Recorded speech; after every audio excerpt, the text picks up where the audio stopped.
Sunday Night Production.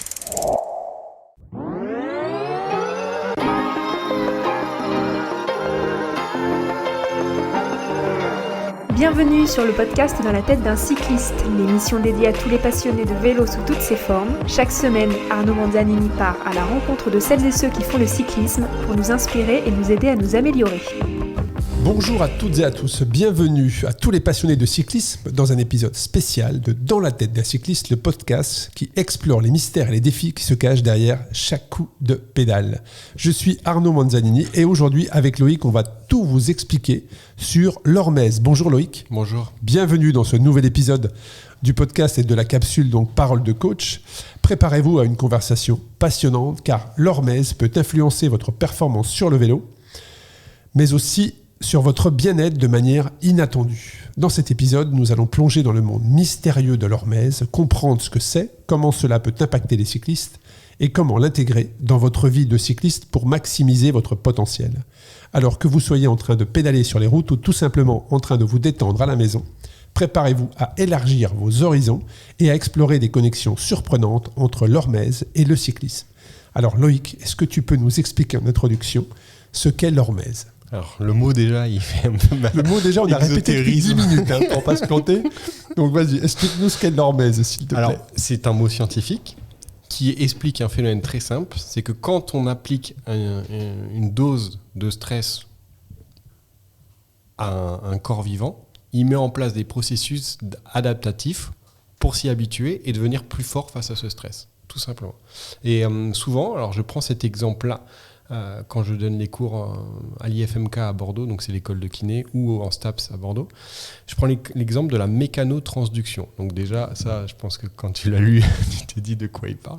Donc la mécanotransduction, c'est un phénomène cellulaire qui s'est traduit, alors l'une des premières fois, c'était au CHU à Strasbourg, où ils ont remarqué que la contraction abdominale d'une femme enceinte influencer la longueur de l'embryon, du futur bébé. Pourquoi ? Parce que la contraction entraîne un stress au niveau des cellules embryonnaires et ces cellules mettent en place un processus adaptatif et se renforcent. Et ce stress entraîne prédéfinit la longueur de l'embryon. Et l'Hormèse, c'est ça en fait, c'est tous les êtres vivants, quels qu'ils soient, que ce soit nous ou n'importe quel animal, mais aussi les végétaux, vont s'adapter au stress qui lui est appliqué et mettre en place des processus pour devenir plus fort. C'est ça l'Hormèse. Donc ce que tu veux dire, c'est l'objectif en fait, c'est d'habituer son corps à avoir des petits stress pour que le jour où on a un gros stress, on soit capable de mieux l'appréhender. Petit ou gros, on peut aussi habituer son corps à avoir des gros stress. Ok, intéressant. Et aujourd'hui, et c'est ma philosophie d'entraînement, mais aujourd'hui, c'est l'entraînement. L'Hormèse, c'est l'entraînement. C'est les blocs, c'est la préparation. C'est l'Hormèse du sportif. C'est-à-dire que c'est l'entraînement qui te permet de mettre en place des processus adaptatifs et donc de progresser. Alors si tu peux justement nous rentrer dans un peu plus le détail. Là, tu nous as donné la définition, ce que c'était, mais comment est-ce qu'on peut le comprendre ? Quand est-ce que ça a été découvert ? Quand est-ce que... Si on pouvait rentrer un peu plus dans le détail. Alors, ça a été découvert très tôt. Alors, et je ne me rappelle plus de la source. Je ne sais plus si c'est un podcast ou un livre que j'ai lu, où j'ai lu cette histoire. Mais c'est une histoire d'un roi français qui s'est injecté un poison. Le poison qu'on utilisait à cette époque-là pour assassiner les gens importants. Il s'est injecté ce poison et il a augmenté la dose petit à petit jusqu'à ce qu'il est devenu protégé du poison. Okay. Immunisé. Et quand on a essayé de l'empoisonner, ça lui a rien fait. Tu vois, donc ça veut dire ça fait très longtemps qu'on s'est rendu compte de ce phénomène hormétique. Et donc aujourd'hui, moi ce que j'aime bien, c'est de parler d'effets biphasiques sur les bénéfices et les dommages que peuvent provoquer l'application d'un stress. Et donc, ce que j'utilise comme image souvent, c'est l'image des zones d'adaptation, de mésadaptation, de désadaptation. Dans tout processus hormétique, si la dose est assez forte, tu vas entrer dans un processus d'adaptation et être dans une zone qu'on considère où le corps s'adapte à... Bon, là, on va prendre l'entraînement comme exemple. L'entraînement, les stimuli de l'entraînement sont suffisants, pas trop bas, pour que le corps s'adapte. Quand tu te désadaptes, c'est que tu es entré dans une zone où tu n'apportes pas assez de stimuli. Quand tu en apportes trop, on te dit que tu rentres dans une zone de mésadaptation. Tu vois ? Donc en fait, l'hormèse, ça serait la zone parfaite, la ligne d'équilibre. Exactement. Tu connais l'adage de Nietzsche, ce qui ne te tue pas te rend plus fort. C'est ça. Eh bien, elle est fausse, parce qu'en réalité, c'est ce qui ne te tue pas te rend plus fort, seulement si tu en appliques assez ou pas trop. Non, c'est Loïc Lepoutre, les gens vont s'en souvenir. Voilà. Et ça peut faire sujet du bac, ça. Ouais, ça pourrait. Mais c'est intéressant. Je trouve qu'effectivement, dans la définition de l'hormèse, c'est de dire que c'est justement la ligne d'équilibre qui sépare les bénéfices des dommages. Exactement. Et ça, c'est très intéressant. Et puis, alors justement, tu parlais d'entraînement, c'est l'objectif de l'entraînement, c'est l'hormèse. Comment tu l'intègres dans l'entraînement sportif ?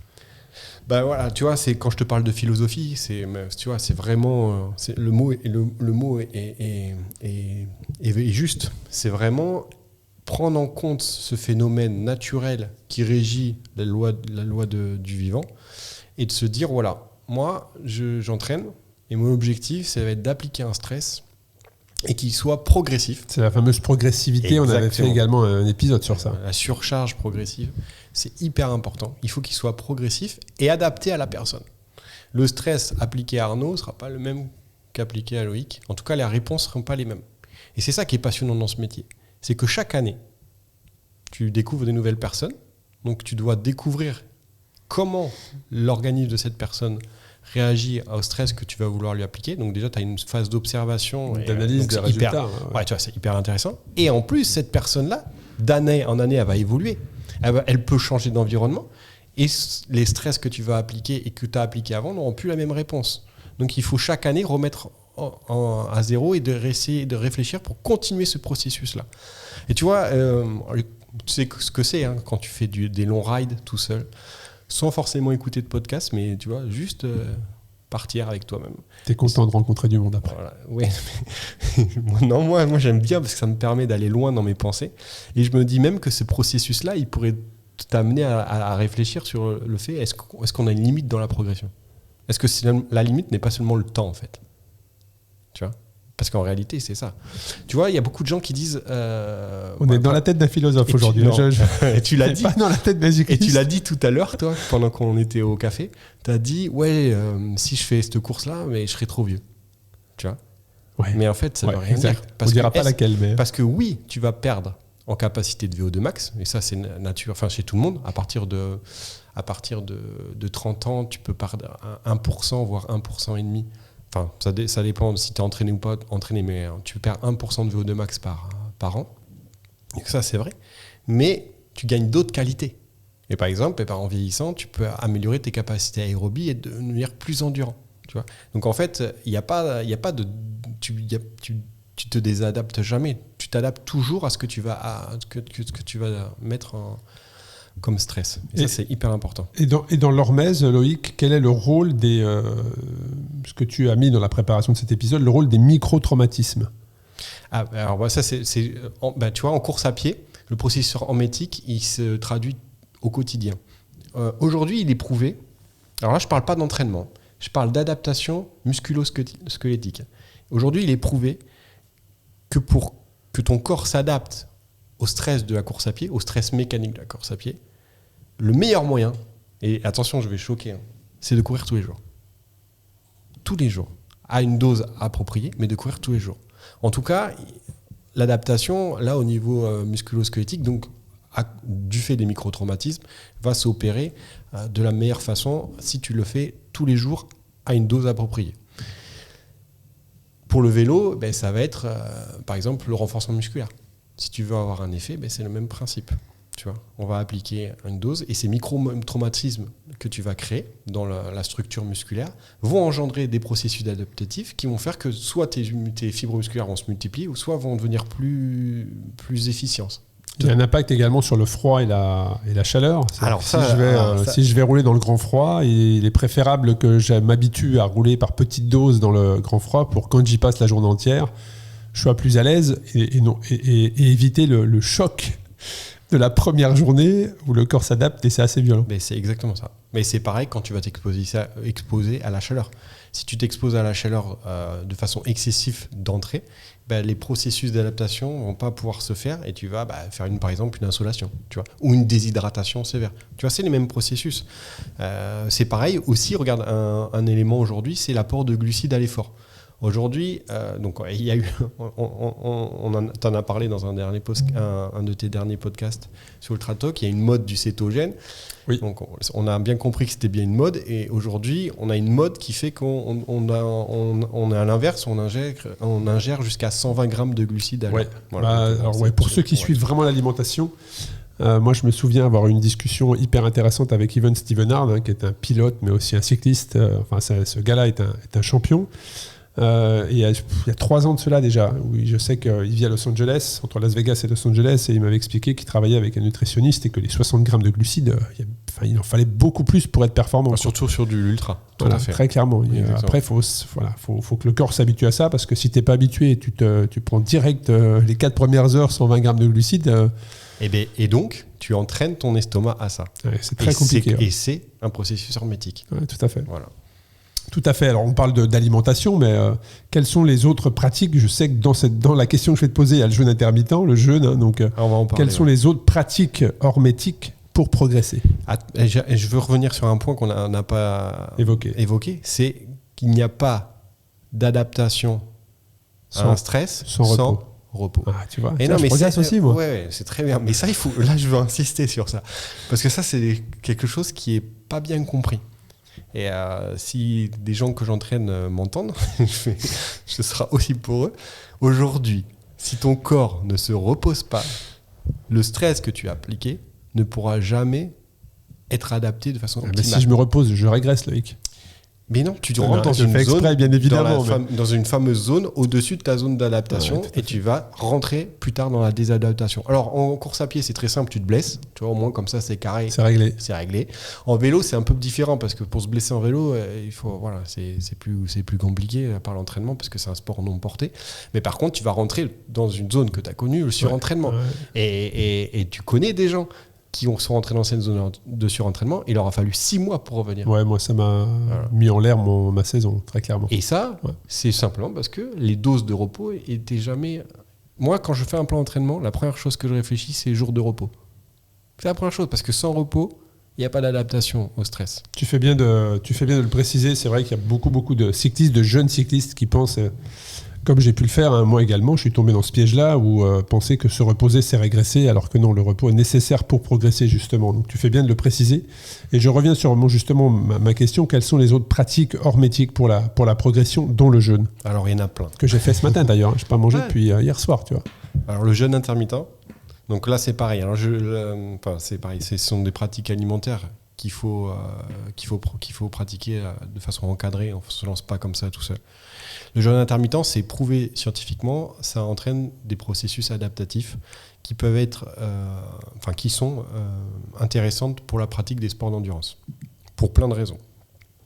Et notamment parce que là on parle de jeûne intermittent, notamment c'est le repos digestif.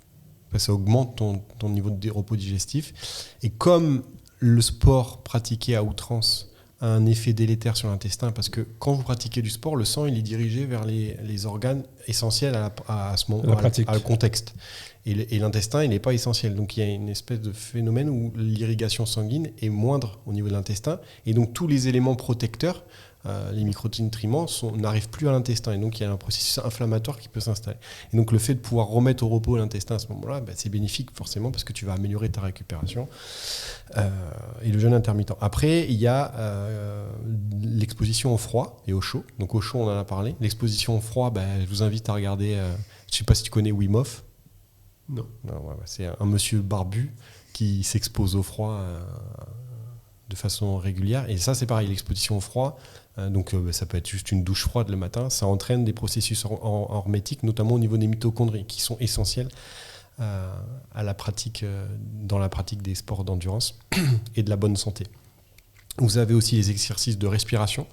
Donc là, c'est un domaine passionnant entre la respiration buccale, nasale, les types de respiration.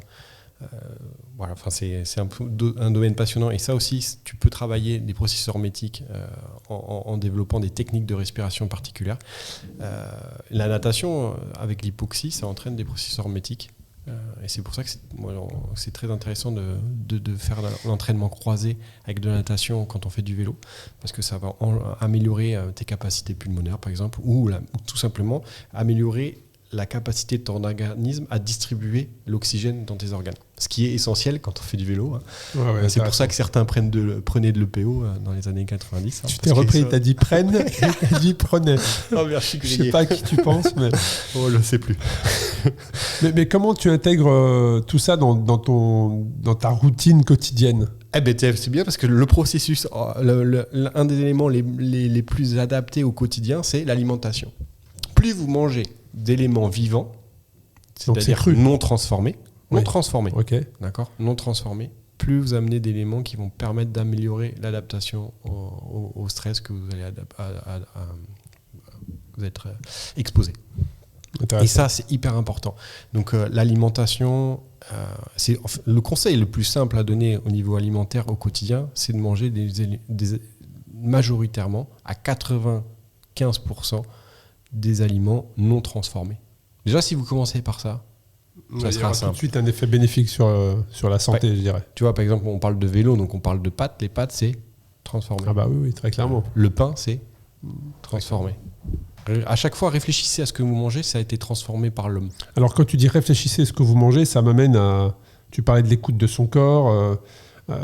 tout justement les stress que tu introduis, que ce soit sur le vélo ou à côté du vélo, dans la respiration, tu parles de la respiration, c'est qu'il faut être en capacité à évaluer, en capacité à essayer de détecter quel impact ça a sur le corps.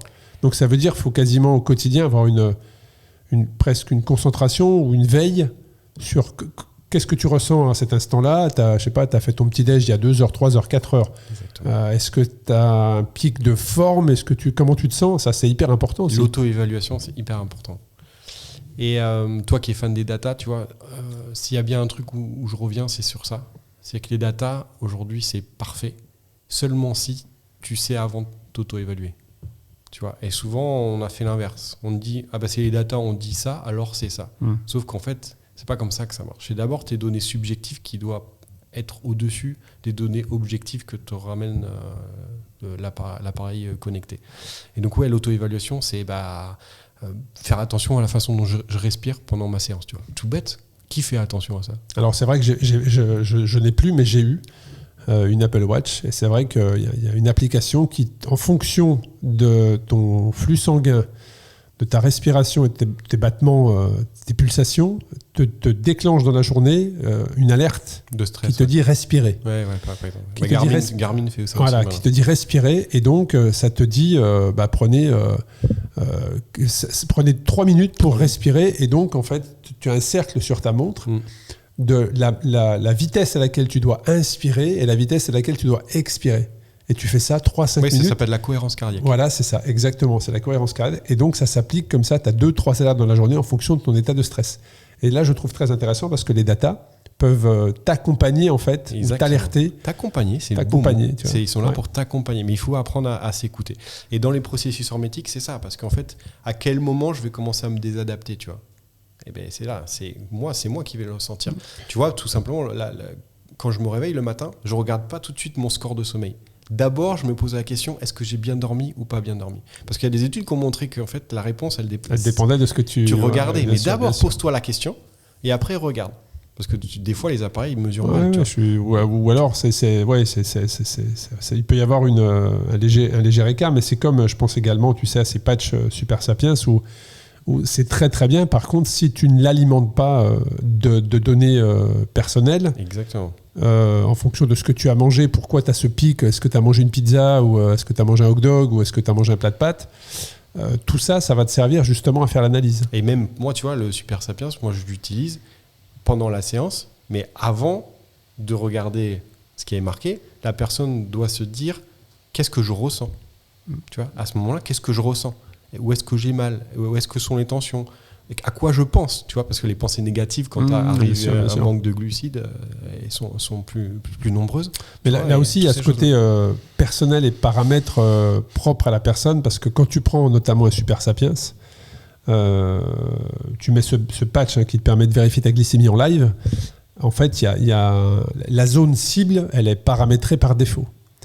Et en fait, moi, les premières fois où je l'ai utilisé, je n'arrivais jamais à atteindre cette zone par défaut. C'est-à-dire qu'il fallait être entre, je crois, 110 et 140 de grammes pour être efficace. Et moi, j'étais à 80, tu vois, en plein effort, en mangeant une banane, des pâtes de fruits, en buvant de la boisson. J'arrivais pas à atteindre cette zone, quoi. Et donc, en fait, j'ai bien compris que c'est parce que mon corps n'était pas efficace dans cette zone-là. Et je pouvais bouffer tout ce que je voulais. Je n'arrivais pas à atteindre cette zone, quoi. Ou en tout cas, je faisais un pic, mais je n'arrivais pas à maintenir. Et donc, il faut être à l'écoute de son corps et bien connaître comment on fonctionne pour que cette zone, elle soit non pas délimitée par défaut, mais elle soit personnelle. Exactement. Pour justement que le travail se fasse beaucoup mieux derrière. C'est exactement ça. L'auto-évaluation. Et quelles sont les limites de tout ça ? Quelles sont les limites et en même temps les précautions à prendre par rapport à l'hormèse ? Déjà, il faut y aller progressivement. Tu vois, quand je dis ça, je repense à nos amis dans la tête d'un guidon, là, qui n'ont rien fait pendant des mois, qui sont allés se faire le tour. Qu'on connaît très très bien dans la tête d'un cycliste, d'ailleurs. Ouais, qui sont allés... c'est ça, c'est dans la tête d'un guidon. Non, tête dans le guidon. La tête dans le guidon. Ouais. Grégolito et... C'est ça. Je sais plus. Et qui produisent du contenu dans la tête d'un cycliste, et notamment sur le tour où ils ont été faire l'étape du tour sans entraînement. Voilà, alors là, ça c'est le truc. Voilà, ça, si vous voulez rentrer dans une zone de désadaptation, c'est ce qu'il faut faire. Mais je leur ai lancé le défi parce que je sais qu'ils ne roulent pas. Je leur ai dit que c'était pas capable de faire le 300 km sur la Race Cross France l'année prochaine. En fait, tu veux qu'ils fassent plus de sport pendant un an. C'est ça. Donc ça, c'est la première chose. Faire écouter son corps, planifier progressivement, mettre de la progressivité, ça c'est hyper important. Après, les limites, c'est toujours pareil, hein, c'est l'extrême, tu vois. C'est pas assez et trop. Voilà, ça c'est trop, c'est je vais faire l'étape du tour. Trouver le bon équilibre. Et pas assez, c'est après l'étape du tour, je suis tellement fracassé que je fais rien pendant 3 mois. Voilà, tu vois, c'est exactement ça. Mais c'est trouver le bon équilibre, amener toujours du stress. Nous sommes des êtres vivants qui ont besoin de stress pour s'adapter. Sans, on se désadapte. Et c'est le malheur de la sédentarité aujourd'hui.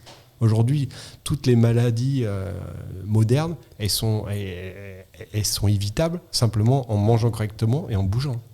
Et tu sais, ça me fait penser, parce que j'ai quelques insomnies en ce moment, hein, on en a parlé, et donc j'ai regardé, je suis tombé sur une vidéo de Bernard Tapie, qui était en fin de vie, et c'était une de ses dernières interviews, et on lui posait une question justement sur quels conseils vous pouvez donner, et en fait il expliquait que en fait, l'énergie c'était l'immunité. C'était le fait d'être en mouvement, d'être en bonne santé, c'était l'immunité. Donc le fait de toujours garder de l'énergie, de faire des choses pour avoir de l'énergie, hein, que ce soit corporelle, intellectuelle, bref, c'était l'immunité d'une personne.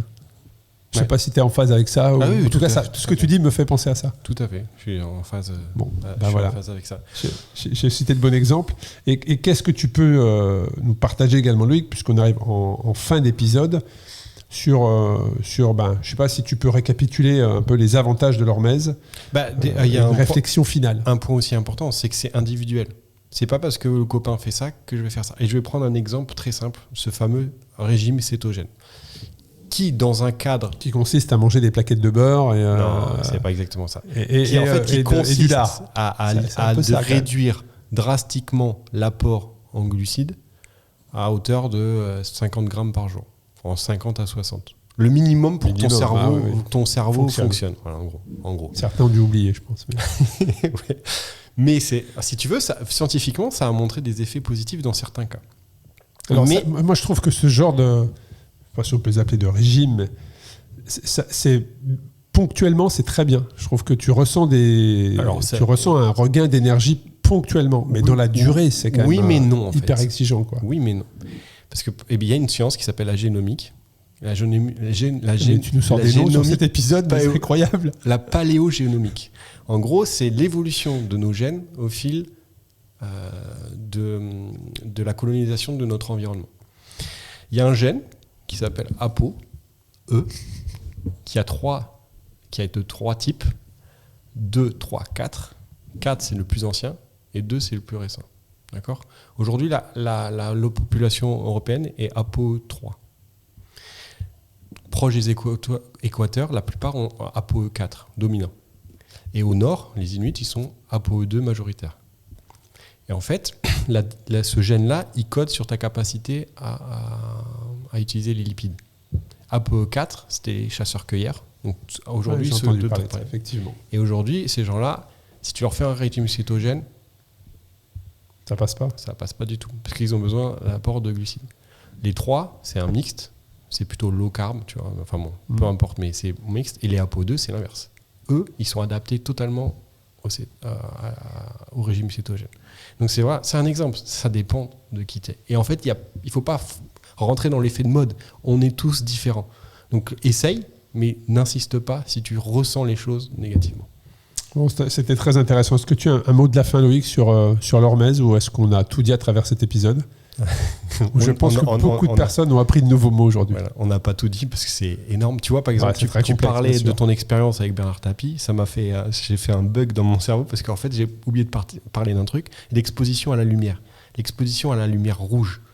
Celle où le soleil, quand le soleil se couche ou se lève, la lumière rouge, c'est à ce moment-là où elle est plus importante. À l'inverse de la lumière bleue. La lumière rouge favorise l'hormèse mitochondriale. La lumière bleue, celle des téléphones, tue l'hormèse mitochondriale. Donc le conseil qu'on peut donner aux cyclistes, c'est d'aller rouler après le travail. Mais tu sais, c'est génial. Exactement. Et le nombre de personnes qui disent je me sens mieux au lever du soleil. Sur le long, qui disent je me sens mieux au début de la journée ou à la fin de la journée. Tu vois, il y en a plein. Oui, c'est vrai. Et ces phénomènes-là, ils s'expliquent ça par ça, en fait. Et donc, moi, pour conclure, je dirais très simplement, profiter de ce phénomène incroyable de la vie pour progresser, que ce soit physiquement, mentalement, à juste dose et de façon individualisée.